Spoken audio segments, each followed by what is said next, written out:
Hello there, thank you for staying with us and welcome to another edition of Channels Beam on Channels Television. I'm Victor Matthias.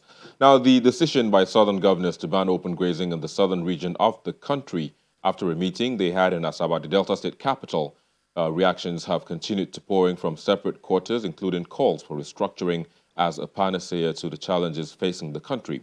And that will be our focus on the show today. But before we get into that, let's take a look at what the trends were in the past week.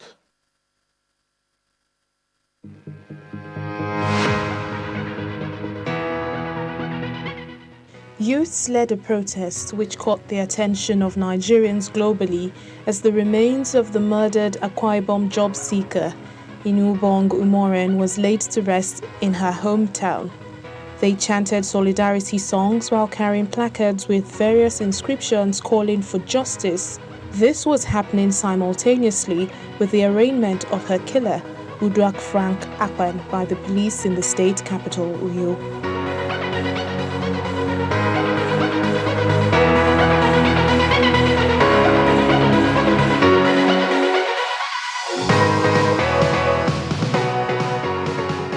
A cross-section of Nigerians from the southern part of the country have expressed support for the resolution of the Southern Governors Forum over the prohibition of open grazing and other national issues following their meeting on Tuesday. According to them, the resolutions of the governors would address the penetration of bandits and terrorists in the area, which has incapacitated the social and economic lives of the people.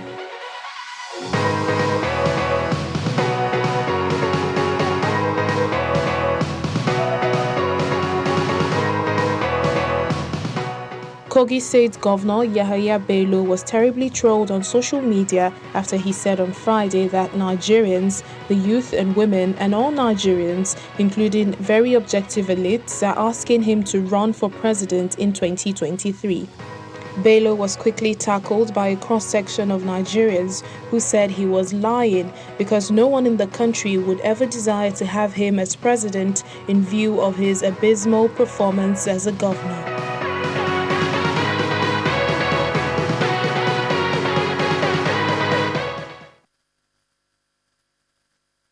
Well, there you go. Those were some of the trends in the past week. But to today's topic, you can be part of it. Also, you can just tweet at us from wherever you are around the world you're watching from. Just tweet at Channels TV at Channels Beam at Victor _ MBIDI. You can use the hashtag Channels Beam as well. But joining us to look at today's topic, we'd have with us, joining us via Zoom from Abuja, Malan Yahaya Yakubu, PhD. He is a public policy analyst and a political science lecturer at Nile University of Nigeria. He joins us again via Zoom from Abuja. It's a pleasure to have you on the program today. Good afternoon, Victor. Good afternoon. Well, so much has been said, so much has happened since the southern governors had their meeting and, placed the ban on open grazing in the southern region of the country. But in your estimation, is this one of the panacea or one of the solutions to the problems we're having in the country? Sorry, can you come again? What was your reaction when you heard about the ban placed on open grazing by southern governors? Good afternoon once more. I will tell you that I was not taken aback. It was not something that was unexpected. However, what took me by surprise is the level of media frenzy.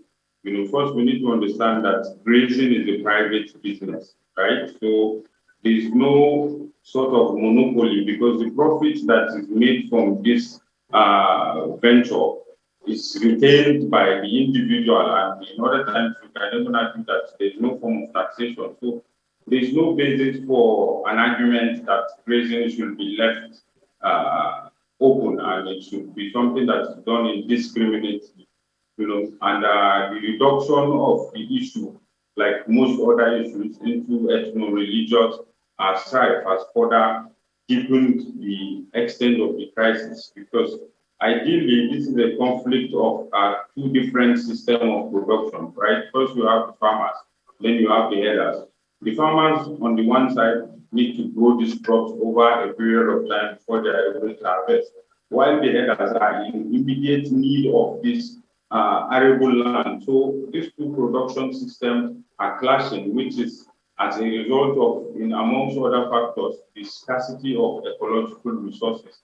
So what I would have expected, to have been done since was for the government to find the means to either preserve these ecological resources or find a way to regulate this grazing in such a way that it does not result in strife and other conflict between, farming communities and nomadic herders. Nonetheless, I strongly believe it is a step in the right direction because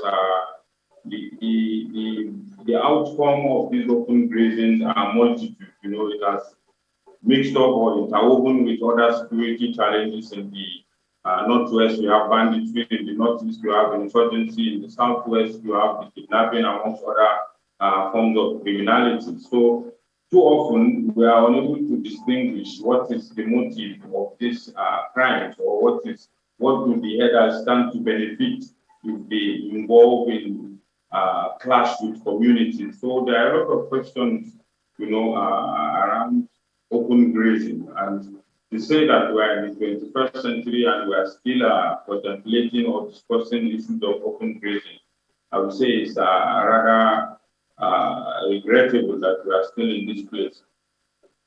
All right, I'll come back to you in just a moment, Yahya. Let me quickly take Cliff, who is joining us from Gombe in Gombe State.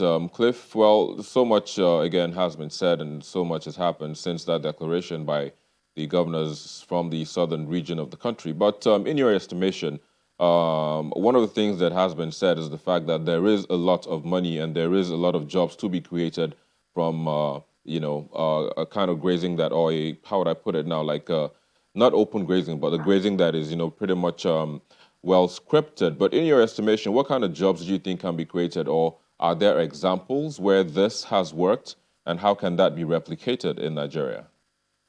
Yeah, thank you, Victor, for having me. Yeah, we've seen it in other countries, other development clients, whereby you have in the Netherlands, whereby what you have now is ranching, whereby you have better meals, you have people staying in the farms, you have schools, you have hospitals, and they live there around life around those that ranching. And if you look at even in Africa, we have South Africa, we have Botswana, Mozambique, Kenya, Ethiopia. These are countries that are into ranching, and it has paid off. And if you can see on Sunday politics, when Rochas was saying that if billion is going to be given to him as a business person, he's going to create over 1 million jobs to Nigerian. And if you look at the unemployment rate in Nigeria, it's so alarming. So we have people like this that are coming. I know the federal government was able to put out the National Livestock Transformation Plan that have not worked. We find a situation whereby almost 24 state governors were able to put out requests the federal government is going to grant for them to be able to do that. So it is going to be a value chain whereby if these ranches are being created and some of these reserve areas that we have in the country, instead of allowing it for the banditry and kidnapping to strike, if we are going to try and secure some of these places and then go into ranching, because it's a business, as Yaya has rightly said, is a private thing. It's not only the farmer had that clashes that sprang some of these things that we're seeing that most of us are not even comfortable in regards to that. So what we need to do is to have people that are business minded that can go into this ranching, because I believe Rocha saying that as a business person, he knows the potential, he knows the profitability that he's going to get. If you look at how the governors came, and from the northern governors in February to the governors forum to the southern governors, I don't see why a lot of people are there. We're in the 21st century whereby ideas rule the world. It's not about primitive or primordial interest and sentiment that some of our elites want to use that to achieve. Even though those also from the southern part of it, some of them try to use this grandstanding for them to show their weaknesses in terms of governance. And it also show how there's a need for us to restructure this. There's a need for even those in the private sector to come into it, to tap into this so that we can be able to enjoy the benefit we are going to get from the meal, from the skin, from the schools that are going to be there, from other things that are going to be. You can look at way back when the herders were not going to school. I remember during the times of Professor Jibril Amin was able to bring out nomadic schools. That you have some of the schools where those people are going. But if we are in 21st century, we can't allow open grazing. What we need to do is go into the business of ranching. If the Bank of Agriculture or Bank of Industry can be able to get people to come and write and see how viable is going to be, or we can be able to sponsor people to go and study how South Africa, Mozambique, Kenya, and Ethiopia were able to use that as a way of developing their economy at the same time engaging their people. I think it's going to go a long way to help us. All right, so Cliff, I mean, I was just going to say, I mean, all of the countries you made mention of, and then also you made mention of Senator Rochester Karacha, speaking about how he can come into the business. So now, if you look at the peculiarities of those who are running, the grazing as it is now, they're not educated people, so to speak. Now, most of them are largely uneducated people. How do you bridge this gap?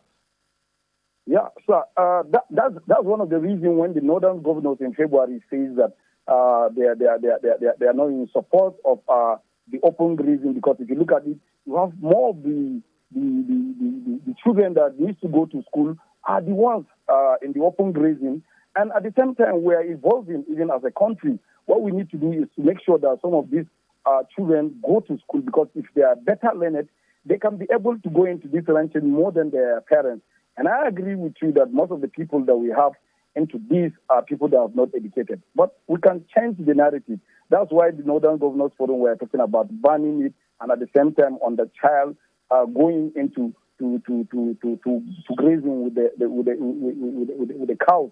So, and at the same time, a Governors Forum also follow in that key. So what we need to do is to see how governors can sit down and bring out noble idea, or they can be able to send this to our ivory tower, whereby academicians and intelligentsia can be able to sit down and write out paper or policy or program that are going to enhance this model that we're talking about, because we need to go into it. And people like Rochas coming in, and at the same time you have business people. It's not all these people that are into open grazing that they are not literate. You remember some of them were able to acquire the nomadic education that were given previously. Let me hold you there for a bit, Cliff. Let me hold you there for a bit. We'll need to take a break. Of course, when we come back, I'll come back to you to land on this before we get more on this topic. Please stay with us. Thank you for staying with us. We still have with us our panelists joining us via Zoom and, of course, from Abuja and Gombe. But let me quickly go back to Cliff Stanley, who was trying to build a bridge between how we can bring people who are largely uneducated and are, in the business of grazing in Nigeria, in comparison to those who are in other parts of the world where it has been successful. So, Cliff, I mean, if you could just conclude your statement on that as we wind down. Yeah, as I earlier said, Victor, what we just need to do is just enlighten those people that have to understand that what used to happen before, whereby they can be able to move. We know that we cannot take away the climate change that is happening. If you look at from the northern part of Nigeria, whereby during this season, you have a lot of people living to the southern part of it because of the grass over there. But it's time for us to sit down as a country, as a policy. We should not be able to use some of these things for political gain. To sit down and educate these people. This is going to be one of our major breakthrough as far as the ranking is concerned. We have a lot of people that are here. What we just need to do is try to bring out our intellectual and intelligentsia, and at the same time our policymaker, our emirs, to be able to educate the people so that they will see the benefit of it. Because most of times why people don't believe that, because most of it people try to engage them in time to use political gain in regards to that. All right, let me hold you there for a bit and bring in Dr. Yakubu back into the conversation. I mean, so now looking at how you want to sensitize and enlighten those people that things can no longer be as they used to be. We also have the issues of porous borders, which is well documented, and of course, these people are nomads flowing into the country from Mali, from Niger, and all of the neighboring countries. How do we have a system that would document all of these people in a way that would be able to enlighten, and sensitize them moving forward? Well, I don't think there is a straight, jacket approach to this documentation or centralization of national ID. Even within Nigeria, we are still trying to battle centralizing our ID systems. You notice that one individual may have as much as 4 different recognized IDs issued by 4 different agencies. And at that, the indiscriminate manner in which this registration takes place, what is your name, where is your, there's no data to tie it to or to verify it. So it is going to be very difficult for us to have some kind of formal documentation. However, if we are to remember correctly, as at the time that there was a border closure, a few years back, we noticed that there was a dip in activities of armed non-state actors, not just the banditry or the farmer sellers, even the insurgencies as at then. There was a dip in their activities. So we need to ask ourselves, is it truly that our borders are porous, they are not policed, or we have some internal elements that are, exposing our fragility as a country to foster their own agenda? Nonetheless, I think it falls on the government, it falls on any responsible government to ensure that the lives, properties of its citizens are, the security of the lives and properties are guaranteed. In that sense, I would recommend some form of identity from a bottom-up approach. At least everybody has a village and has some family name or something where a kinship societies that we have close ties. So if you need to get idea and get people documented, there's no better way to do it than in the grassroots, because if you put up centers in city capitals and all that, anybody can just walk in there and claim to be what is not. And the inflow, most of the countries in the Lake Chad Basin, we tend to speak similar languages. There are Hausa-speaking people in that area. There are also Fulani-speaking people in that axis, even though the intonations and the accent might vary. It's difficult to differentiate sometimes where these people are, whether these elements are from Nigeria or not. So I think the government has work cut out for it. It needs to figure out a national roadmap that will ensure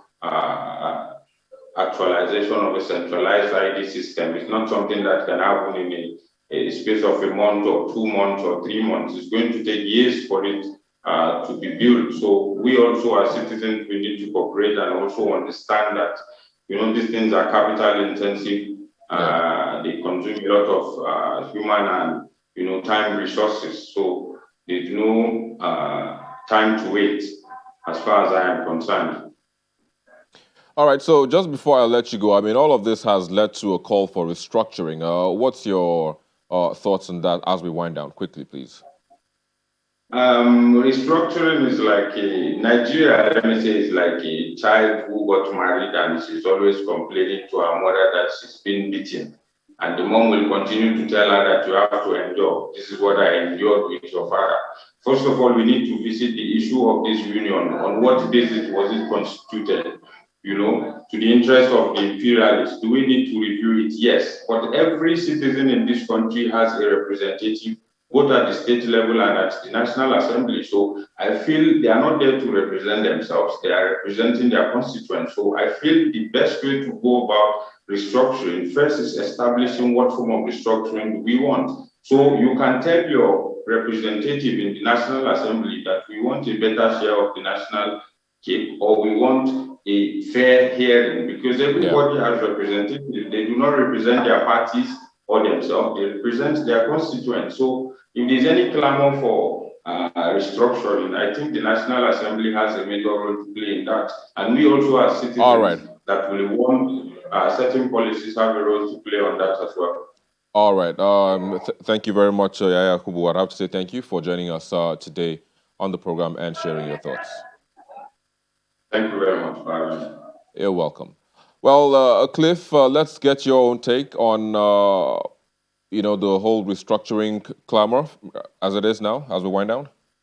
Yeah, Victor, there's a need for restructuring in this country. But if you look at either the North have the perceived the restructuring and the South have the perceived restructuring. Because for people from the northern part of the restructuring meaning people in the South to be able to control their wealth to the detriment of people from the North. And at the same time, people of the South felt that people from the North are enjoying the oil money that we're getting. But there's this relationship that you cannot detach from either from the North and the South.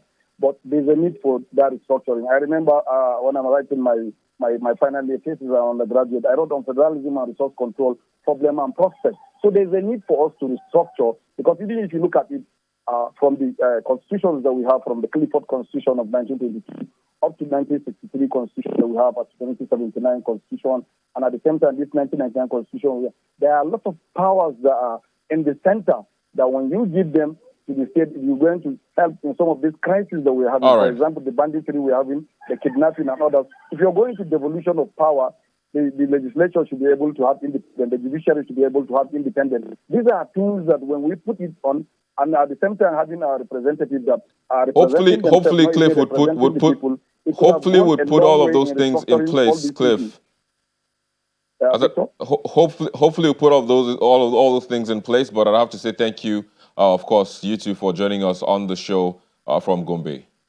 Thank you for having me, Victor. Indeed, you're welcome. Well, that's where we are. We'll now take a look at the movie videos on our YouTube channel in the past week.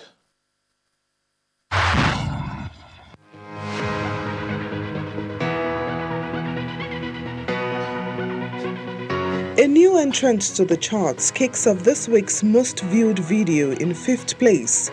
And it is a revelation from a citizen of Niger Republic that he sold 450 rifles to bandits in northwest Nigeria.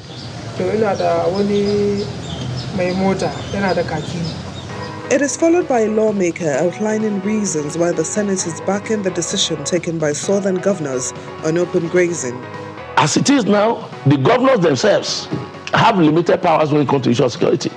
You say that there are chief security officers in their states, but they are not in control of the forces, even the police, talkers or the other arms, the other armed forces, to go into actualizing these decisions. They cannot. Third spot is taken by the rescue of 13 kidnapped victims in Edo State by the police and a local vigilante group.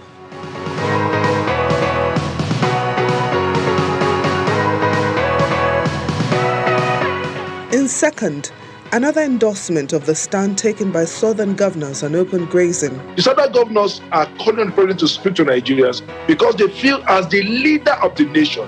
When the nation is in crisis, the leader rises to the occasion. His words bring succor. His word brings direction. His words speak to certain situations that ordinarily would not react to any other person.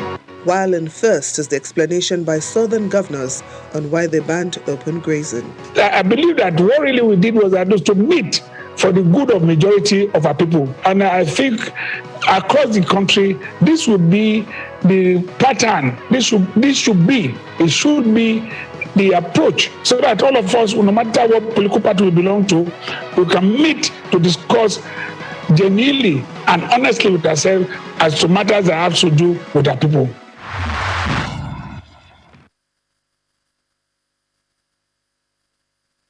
And that's the show this week. Thank you for watching. I'm Victor Matthias. Bye for now.